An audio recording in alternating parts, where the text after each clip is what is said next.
Senate, hindi naman prosecutorial body. Kaya nagugulat kami, ba't naman sabay-sabay? May kumukuyog ba? Parati tayo in aid of legislation. Talaga bang in aid of legislation ito? Unang-una, yung pag-issue ng subpoena, sinabi na namin na talaga hindi kami sang-ayon sa ganon. Tuusin natin, yung nasa korte at yung nasa Senate, halos pareho ang paksa, no? Sabihin na natin, iba yung sa Congress. Ang problema, ang Senate, hindi naman prosecutorial body. Parati tayo in aid of legislation. Talaga bang in aid of legislation ito? Yun ang pinagtatakahan ko. Do we actually need new laws?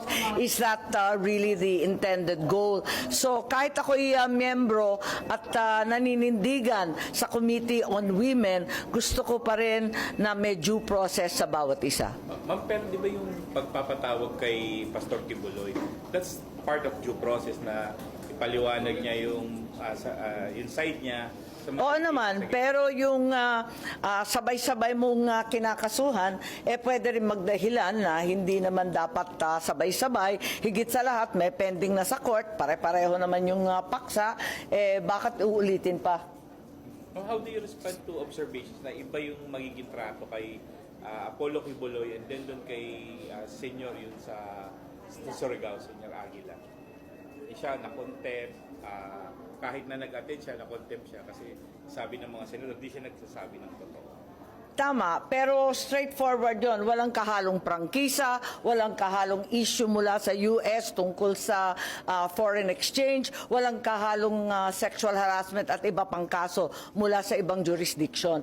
Magulo ito eh. Kaya nagugulat kami, ba't naman sabay-sabay? May kumukuyog ba?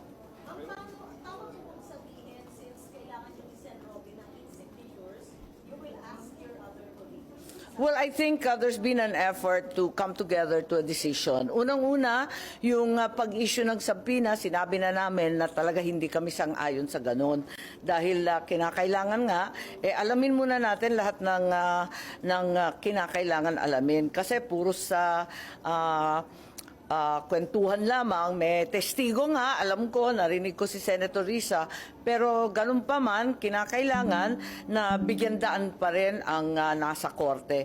At hindi ako sigurado na in aid of legislation talaga ang mangyayari.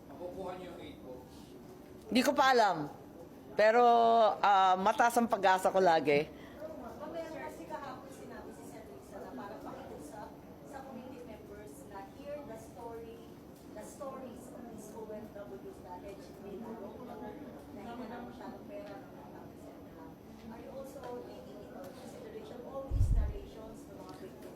Oo naman, nakikinig naman tayo sa lahat. Pero wala pa akong nakikitang in aid of legislation kasi. So siguro, pakinggan natin silang lahat. Pero at the same time, tignan natin kung magiging sub judice yung napakaraming question at saka yung main event. Yung main concern may end up being a judicial question. So baka patong-patong na yan at hindi nakarapat-dapat. Hindi ko narinig pasensya.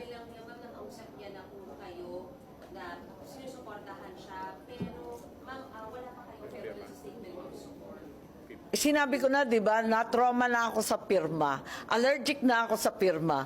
Tantanan na ako sa pirma. Ayoko nang pumirma lang, maski ano muna. Pwera lang dun sa Committee on Women. But do you support? Oo naman. Wala naman ibang kandidato, meron ba? Meron. May kumausap po ba sa inyo kung meron? Wala naman. Parati man tinuturo si Jinggoy. Wala naman sinasabi si Jinggoy. Maraming nagsasabi si Loren. Sabi naman niya, hindi siya interesado. Sino ba? Ma'am, update lang pala. Kumusta na po si First Lady? Okay lang.